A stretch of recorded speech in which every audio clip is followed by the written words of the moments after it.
네, 우리 하나님 말씀 같이 보시도록 하겠습니다. 시편 23편 1절, 2절 그리고 마태복음 11장 28절에서 30절까지 말씀을 이렇게 두 군데 나눠서 같이 보시도록 하겠습니다. 먼저 시편 23편 1절, 2절 말씀부터 우리 같이 한 목소리로 말씀을 봉독하겠습니다. 시작. 주님은 나의 목자시니 내게 부족함 없어라. 나를 푸른 풀밭에 누이시며 쉴만한 물가로 인도하신다. 마태복음 11장 28절에서 30절까지입니다. 네, 또 같이 읽겠습니다. 수고하며 무거운 짐을 진 사람은 모두 내게로 오너라. 내가 너희를 쉬게 하겠다. 나는 마음이 온유하고 겸손하니 내 멍에를 메고 나한테 배워라. 그리하면 너희는 마음에 쉼을 얻을 것이다. 내 멍에는 편하고 내 짐은 가볍다. 아멘. 네, 이 8월은 모두가 다 이제 많이 휴가를 또 가는 그런 계절이어서 그 시즌이라 우리가 8월에는 그동안 여러분 했던 10계명을 다시 한번 좀 기억하는 시간들을 좀 가졌으면 좋겠고요. 네, 이 쉼에 대한 말씀을 같이 나누려고 합니다. 오늘 말씀의 제목이 잘 쉬어야 잘 삽니다 입니다. 말씀의 제목을 한번 같이 해보실까요? 잘 쉬어야 잘 삽니다. 네, 여기서 잘을 좀 강조해서 다시 한번 하겠습니다. 잘 쉬어야 잘 삽니다. 한번 해보시죠. 시작. 네. 이게 잘 못 쉬니까 늘 힘든 거예요. 쉬긴 쉬는데 우리가 잘 못 쉬니까 잘 못 삽니다. 잘 쉬면 잘 살 수 있는데 우리가 엉뚱하게 쉬어요. 또 잘 못 쉬고 있어요. 8월이 쉼과 회복의 달이에요. 그래서 이 산업단지도 공장도 다 쉼의 시간을 갖잖아요. 학생들도 이제 학업을 쉬면서 방학을 지금 즐기고 있습니다. 우리가 좀 더 한번 잘 쉬어보려고 여러분 휴가를 그냥 당일날 아무 생각 없이 바로 떠나는 사람이 없잖아요.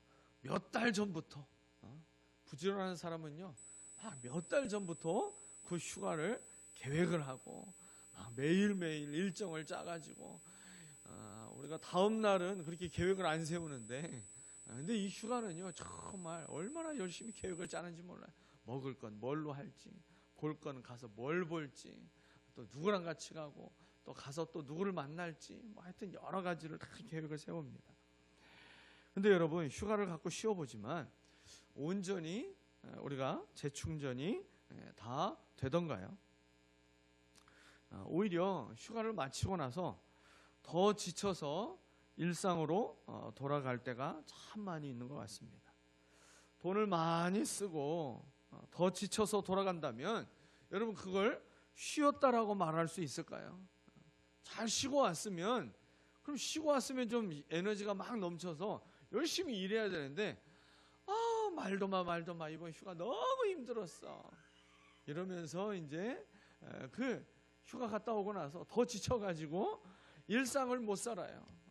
휴가 갔다 오면 막 가정도 막 생기가 넘쳐야 되는데 귀찮아 더 귀찮아졌고 직장 가서 일하는 것도 며칠 동안은 막 또 다시 적응해야 되는 그런 불편함들이 있게 되죠. 휴대폰 배터리처럼 충전이 되면 여러분 모든 기능이 다 힘차게 돌아가야 되는데 쉼을 통해서 재충전하도록 시간을 갖는데 영 힘이 제대로 나질 않습니다. 이유가 뭘까요? 쉬긴 쉬는데 잘 쉬지 못했기 때문에 그렇습니다. 잘 쉬지 못했기 때문에. 그럼 왜 잘 쉬지 못했을까? 이걸 제가 한번 생각을 해봤을 때 쉬는 법을 배우지 못해서 그랬다라는 생각이 들었어요. 쉬는 법을 배우지 못해서 그래요. 여러분 우리는 어릴 적부터 많은 걸 배워요. 공부하는 법을 배우고 말 잘하는 법도 배우고요. 계산 잘하는 법도 배워요. 또 법을 규치는 이 여러 가지 그 교통 규칙을 지키는 것도 배웁니다. 참 다양한 것들을 많이 배우는데 여러분 어렸을 때 정작 쉬는 법을 제대로 배운 적이 있으신가요? 너 쉬는 건 이렇게 쉬는 거야, 이렇게 쉬어야 잘 쉬는 거야 라고 하면서 여러분 쉬는 거를 배워본 적이 있으세요? 제 기억에는 없는 것 같아요. 그냥 야 쉬어 라고 말만 들었어요. 쉬라는 말은 많이 들었는데 어떻게 하는 것이 쉬는 건지 가르쳐주는 말은 우리가 사실은 제대로 듣지 못하고 자랐죠. 그래서 쉬는 것을 대부분 그냥 아무것도 하지 않고 자는 것으로 생각을 해요. 또 그냥 하던 일을 멈추고 하고 싶은 것을 하면서 머리를 식히는 것, 그게 쉬는 것이라고 생각합니다. 그게 어느 정도 쉬는 게 맞긴 맞지만 제대로 된 건 아니죠. 여러분 사람이 살면서 필수로 배워야 하는 것 중에 하나가 쉬는 법입니다. 쉬는 법. 잘 쉬어야 잘 살 수 있기 때문에 그런 것이죠. 여러분 그 쉬는 법을 가르쳐주는 최고의 교재가 성경입니다. 성경. 그리고 강사는 주님이세요. 주님. 최고의 주님께서 우리에게 쉬는 법을 가르쳐 주십니다. 오늘 본문 마태복음 11장 28절에 30절. 먼저 이것을 말씀해 주고 있잖아요. 수고하며 무거운 짐을 진 사람은 모두 내게로 오너라. 내가 너희를 쉬게 하겠다. 나는 마음이 온유하고 겸손하니 내 멍에를 메고 나한테 배워라. 그래야면 너희 마음에 쉼을 얻을 것이다. 내 멍에는 편하고 내 짐은 가볍다. 인생 가운데 나한테 꼭 배워야 할 것이 있다. 그 배움을 통해서 너희가 누리게 되는 것이 바로 쉼이다.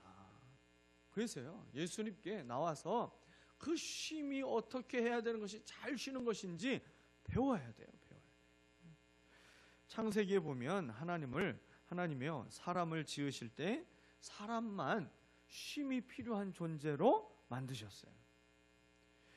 하나님께서 엿새 동안 창조하시고 일곱째 날 안식하셨어요. 쉬셨습니다. 그리고 그 쉼을요 사람에게만 복으로 주셨어요. 여러분 하늘의 해와 달과 별에게 쉬라고 명령하신 게 있으세요? 없어요. 하나님이 창조하신 피조물 가운데 쉼이 허락되어 있고 그 쉼을 복으로 주신 존재는요 사람 외에는 없습니다. 해와 달과 별이 쉬어버리면 큰일 납니다. 공중의 새와 저 바다와 또 물속에 가득한 그 물고기들, 여러분 공중의 새와 물고기들이 주일날 쉬고 있나요? 그들에게는 쉼이 없어요. 주일이 없어요. 매일이 그냥 주일이죠. 사실은 모든 피조물들이 그 어느 것도 다 쉬지 않습니다. 오직 사람을 향해서만 쉼을 허락하셨어요. 그 쉼을 계명으로까지 주셨잖아요. 그래서 우리가 제4계명에서 안식일을 기억하여 거룩하게 지켜라. 그냥 아무것도 안 하고 그냥 푹 쉬는 것이 안식일을 지키는 게 아니라 거룩하게 지키는 것이 참된 안식이다 가르쳐 주셨잖아요. 여러분 쉼은 게으름의 허락이 아니라 창조주가 우리에게 주신 질서입니다. 질서. 여러분이 하나님이 정하신 리듬을 거슬러서 살게 되면 몸도 마음도 영혼도 고장나게 돼 있는 거예요. 너무 많이 쉬어도 사람의 몸은 문제가 있게 되고요. 쉬지 않고 계속 살아갈 때에도 사람의 몸이 고장나는 거잖아요. 하나님께서 정하신 그 질서대로 살아가야 우리의 몸이 건강한 것입니다. 그렇다면 어떻게 쉬는 것이 잘 쉬는 것일까요? 오늘 본문을 통해서 우리에게 잘 쉬는 법 두 가지를 우리에게 가르쳐 주십니다. 첫 번째, 잘 쉬기 위해서는요 좋은 장소가 아니라 좋은 목자가 필요한 것입니다. 좋은 장소가 아니라 좋은 목자가 필요한 거예요. 시편 23편 1절 2절 우리가 너무 잘 아는 말씀이에요. 주님은 나의 목자시니 내게 부족함 없어라. 나를 푸른 풀밭에 누이시며 쉴 만한 물가로 인도하신다 그랬습니다. 여러분 이 말씀을 자세히 한번 보세요. 양이 스스로 지금 풀밭을 찾아가고 있나요? 아니에요. 여기가 좋은지 저기가 좋은지 양이 스스로 그 좋은 장소를 지금 찾아서 가고 있는 것이 아니에요. 양은 스스로 좋은 물가를 발견할 수도 없습니다. 목자가 인도하고 있는 거예요. 목자가. 그러므로 쉼의 핵심은요 장소가 아니라 인도자입니다. 내 삶을 인도하고 있는 그 인도자가 누구냐에 따라서 여러분 내가 어디에 있든지 그곳에서 우리는 쉼을 누릴 수 있는 존재인 거예요. 근데 우리는 이거를 자꾸만 놓치고 뭘 먹어야 잘 먹었다고 소문날까? 어디 가서 쉬어야 잘 쉬었다고 소문날까? 여러분 이래가지고 좋은 장소를 열심히 찾아요. 식당도 찾고 또 좋은 곳 어디로 여행을 갈지 장소를 정하느라고 정신이 없죠. 여러분 목자가 누구냐에 따라서 쉼의 질이 달라지는 것입니다. 양이라고 하는 동물은요 부족한 것 투성이잖아요. 방향 감각도 없고 자신을 보호할 방어 능력이나 또 천적을 상대할 만한 공격 능력이 거의 제로에 가깝습니다. 그리고 겁도 많고 또 쉽게 지쳐요. 그래서 목자가 없으면 안 됩니다. 목자가 없으면요 풀밭에 있어도 불안해요. 물가에 있어도 안심을 하지 못하는 존재가 양입니다. 양. 여러분 우리도 그렇잖아요. 돈이 좀 있으면 쉴 수 있을 것 같고 또 시간이 좀 생기면 괜찮을 것 같고 어디 멀리 좀 다녀오면 나아질 것 같지만 여러분 목자 대신 하나님이 내 인생에서 빠져 있으면 마음에 쉼이 없게 되는 거예요. 그 마음이 계속 두려움과 염려에 사로잡혀 있게 되는 것이죠. 그래서 오늘 다윗은요 내가 푸른 풀밭에 있으니까 부족함이 없다 지금 그렇게 얘기하지 않았어요. 먹을 것이 넉넉하고 좋은 장소에 있으니까 내가 부족함이 없다 그렇게 얘기하지 않고 여호와는 나의 목자시니 주님은 나의 목자시니 내게 부족함이 없습니다. 다윗의 고백 속에 우리의 쉼의 놀라운 비밀이 그 안에 담겨져 있는 것입니다. 여러분 환경보다 관계가 먼저라는 것이죠. 그러므로 잘 쉬는 법 첫 단추는요 주님이 내 인생의 목자 되심을 확인하는 것입니다. 확인하는 것. 목자의 시선에서 벗어나지 않도록 여러분 목자를 가까이 해야 되는 거예요. 여러분 그래서 우리가 이 여름에 잘 쉬려면 그 쉼의 기간 동안에 주님이 나의 목자 되신 것을 먼저 분명하게 확인하는 시간을 가져야 되는 거예요. 그 목자와 내가 관계가 멀어져 있었다면 그 쉼의 시간을 그 기간을 통해서 그 휴가 기간을 통해서 더 주님과 가까워지는 시간을 먼저 가져야 되는 것입니다. 기도를 놓치고 있었다면 다시 하나님 앞에 엎드려 기도하는 시간을 가져야 되는 것이고 말씀을 놓치고 있었다면 그 말씀을 내가 다시 한번 붙잡고 하나님과 더 가까워지는 시간을 가져야만 여러분 비로소 우리는 참된 쉼을 잘 쉬는 삶을 살아갈 수 있는 것입니다. 목자 대신 주님의 음성을 들을 수 있을 만큼 내가 너무 멀리 떨어져 있어서 주님의 음성을 듣지 못하고 있었다면 이제 그 음성을 들을 수 있을 만큼 그 관계를 회복하는 여러분이 8월이 되시기를 주의 이름으로 축원합니다. 두 번째로 잘 쉬기 위해서는요 짐은 맡기고 멍에는 매야 합니다. 한번 같이 해보실까요? 짐은 맡기고 멍에는 매야 합니다. 짐은 맡기고요 멍에는 매야 돼요. 근데 둘 다 안 하려고 하니까 잘 못 쉬는 거예요. 짐 맡기는 건 이해가 돼요. 그래 내 모든 무거운 짐을 맡겨야지. 여기까지는 내가 너무 원하는 것인데 근데 그 뒤가 뭐라고? 멍에를 매야 된다고? 그게 무슨 쉼이야? 그럼 쉼이 아니지. 그렇게 생각을 하죠. 근데요 성경이 우리에게 가르쳐주고 있는 이 잘 쉬는 법은 내 삶의 모든 무거운 짐을 맡기면서 동시에 주님이 우리에게 맡겨주신 그 멍에를 잘 메고 있는 것. 여러분 그것이 잘 쉬는 비결입니다. 마태복음 11장 28절 오늘 주님이 그렇게 말씀하셨잖아요. 수고하며 무거운 짐을 진 사람은 모두 내게로 와라. 내가 너희를 쉬게 하겠다. 여러분 이 참된 쉼은 현실 도피가 아닙니다. 사람들은요 현실 도피를 쉼이라 생각해요. 머리 아픈 이 모든 것 그냥 잠시 다 잊어버리고 좀 어디 가 있으면 좋겠다. 잠깐 그렇게 도망가는 게 쉼이라 생각해요. 일에서 벗어나서 장소를 옮기는 것이 쉼이 아닙니다. 머리에서 그 모든 복잡한 생각들을 다 밀어내고 내가 다른 것에 몰두하는 것도 쉼이 아닌 거예요. 목자 되신 주님께 나아가는 것이 쉼입니다. 그리고 쉼을 예비하고 주님은 우리를 초청하세요. 내게로 오너라, 내게로 오너라.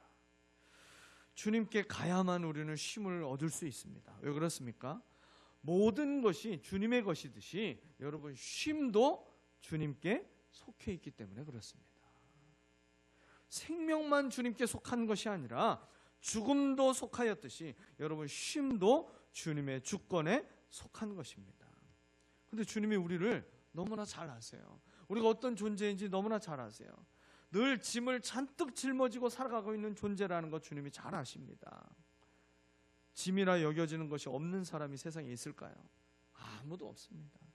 여러분 모세가 말한 것처럼 인생이 70이고 건강해야 한 80을 산다라고 그랬잖아요. 근데 그 인생 가운데 자랑할 것이 뭐라고 그랬어요? 오직 수고와 슬픔뿐이다 그랬어요. 여러분 수고와 슬픔뿐이라는 게 뭐예요? 다 그 무거운 짐을 짊어지며 살아가고 있으면서 느끼고 있는 것이 수고와 슬픔뿐이라는 거잖아요. 여러분 주변에 괜찮아 보이는 사람도요 다 속으로는 나 너무 힘들어, 나 너무 힘들어 속으로 다 그 얘기하면서 지금 매일매일 살고 있잖아요. 겉으로는 입꼬리가 올라가고 있지만 속으로는 남몰래 흘리고 있는 눈물이 다 흘리면서 살아가고 있어요. 여러분 수고하며 무거운 짐을 주님께 맡기시기를 바랍니다. 짐을 맡기고 싶은데 여러분 믿고 맡길 데가 없어서 늘 고민이지 않나요? 어디 가야 되는데 아이를 믿고 맡길 데가 없고 또 집에서 키우고 있는 강아지나 고양이를 맡길 데가 없어서 어디 편하게 돌아다니지도 못하는 분들도 있어요. 여러분 무언가를 정말 믿고 맡길 때가 있다라는 것 그것만큼 우리에게 또 든든하고 행복한 일이 또 어디 있겠습니까? 여러분 믿음의 주가 되시는 예수님께 모든 짐을 맡길 수 있기를 바랍니다. 그 짐을 맡길 때 쉼이 이제 시작이 되고 있어요. 내가 너희를 쉬게 하겠다. 그런데요 그 예수님께서 우리에게 그 주시는 쉼이 얼마나 대단한 쉼인지 오늘 말씀 29절에서 얘기했잖아요. 너희는 마음의 쉼을 얻을 것이다 그랬어요. 마음의 쉼을 얻을 것이다. 여러분 마음만 편할 수 있다면 몸이 좀 힘든 게 낫잖아요. 내가 그냥 차라리 내가 하고 내가 불편한 게 나아. 그냥 같이 하면서 계속 그거 뭐 맞춰가면서 마음 불편한 것보다 차라리 내가 힘들고 그냥 내가 복잡한 게 낫지. 몸이 좀 불편해도 마음이 편한 거를 사람들은 선택을 하려고 하잖아요. 주님이 우리에게 주시는 쉼은 마음이 쉴 수 있는 참된 쉼입니다. 그런데 이 쉼을 얻기 위해서 우리에게 한 가지 요구하시는 것이 있어요. 쉼을 배우라고 하시면서 우리에게 그 배우라고 하실 때에 내야 되는 수업료가 딱 한 가지가 있어요. 그 수업료가 뭐예요? 내 멍에를 메라. 내 멍에를 메라. 짐을 맡기는 것까지는 좋은데 쉬라면서 멍에를 메라고 하는 말, 여러분 이 말이 모순처럼 들리기도 합니다.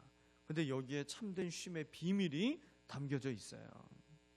수고하며 죽을 힘을 다해서 한번 살았는데 여러분 평생 헛된 것을 위해서 그렇게 살았다라는 것을 우리가 죽기 전에 깨닫게 된다면 얼마나 후회가 될까요?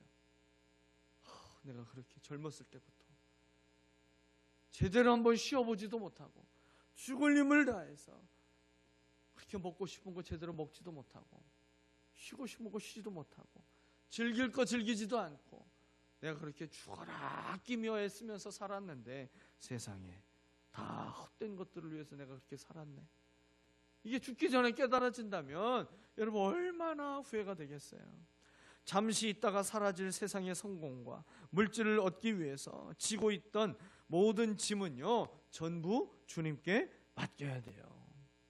주님과 함께 헛되지 않는 영원한 것을 붙잡고 살아갈 때 여러분 그 인생이 후회가 없고 복이 따라오는 인생이 되어서 마음의 쉼을 계속해서 누리게 되는 것입니다.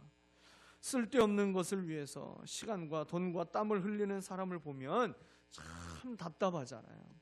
여러분 자녀들을 키울 때 그런 마음 많이 들었잖아. 정말 어쩜 저렇게 쓸데없는데 저런 데 이렇게 열심을 내냐.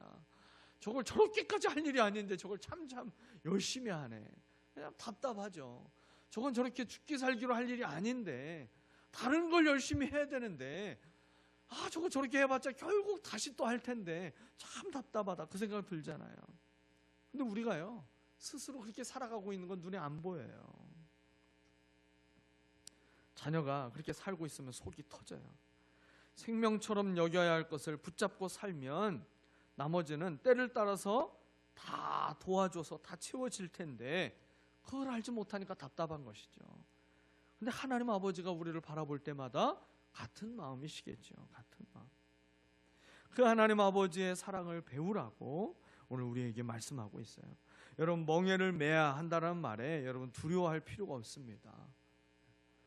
주님의 멍에는 오늘 말씀에 편하고 가볍다 말씀하셨어요.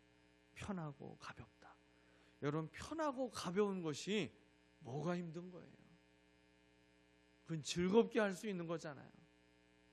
주님이 우리에게 주시는 멍에는 편하고 가벼운 것입니다. 왜 편하고 가벼울까요?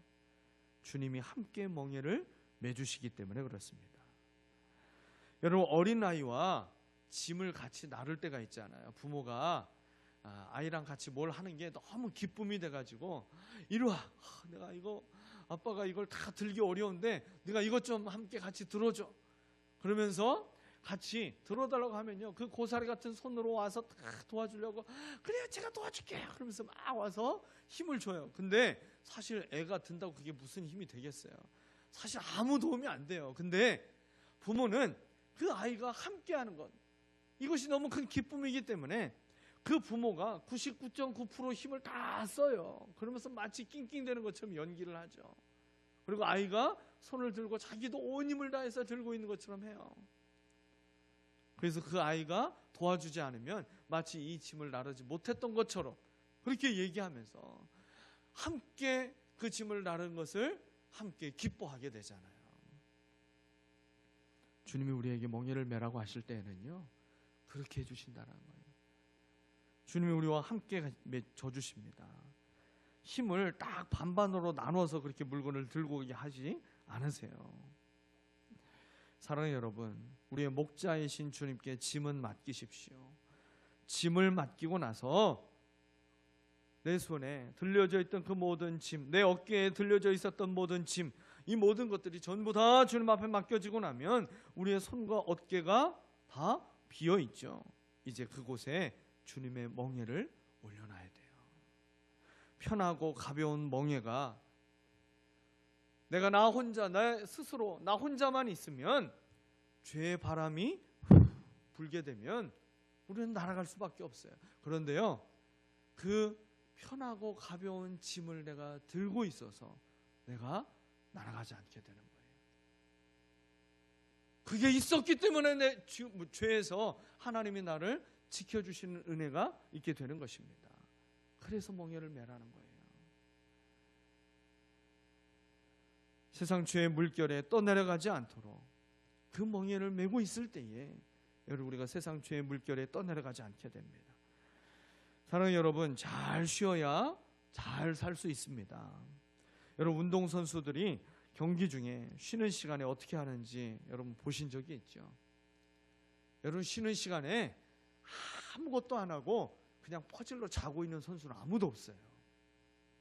그 쉬는 시간 15분 또는 축구 선수는 30분 이렇게 쉴 때 그 쉬는 시간이 얼마나 중요한지 몰라요. 잘 쉰 선수는요, 후반전을 기가 막히게 또 멋지게 뜁니다. 전반전의 분위기가 완전히 바뀌어져서 후반전에서는요, 완전히 새로운 팀이 되어서 그 경기에서 모든 것을 역전시키게 돼요. 잘 쉬었기 때문에 그렇습니다. 근데 아무것도 안 하고 그냥 쉬질 않아요. 감독과 눈을 마주칩니다. 그리고 감독의 말을 듣습니다. 이게 쉬는 시간에 가장 중요한 역할이죠. 내가 반복하고 있는 실수를 감독과 코치를 통해서 듣게 돼요. 잘하고 있는 강점에 대해서 그 강점은 계속 살릴 수 있도록 코치를 또 받게 됩니다. 경계에 임하는 이유를 다시 한번 마음에 새기게 되고요. 그래서 그 마음을 새롭게 무장하고 나가기 때문에 이길 수 있는 힘을 붙잡고 가게 되는 것이죠. 근데 그 쉬는 시간에 듣지도 않고 보지도 않고 그냥 자기가 하고 싶은 것만 하고 있으면서 쉬어버리면 그 선수는요, 후반전이 엉망이 됩니다. 엉망이 돼요. 자기에게도 유익이 안 되고 팀에게도 전혀 유익이 되지 않죠. 그래서요, 그렇게 그냥 아무것도 안 하고 푹 쉬기만 하고 나가는 선수는 없습니다. 전반전과 완전히 다른 후반전을 만들 수 있는 힘은 쉬는 시간을 어떻게 보내느냐에 달려져 있어요. 잘 쉬어야 잘 달릴 수 있고 싸울 수 있듯이 주님이 가르쳐 주신 대로 잘 쉬어야 하나님의 뜻대로 인생을 잘 살 수 있습니다. 여러분 8월 한 달 잘 쉬고 더 아름다운 믿음의 삶을 살아가는 모든 가정이 되시기를 예수 그리스도의 이름으로 축원합니다.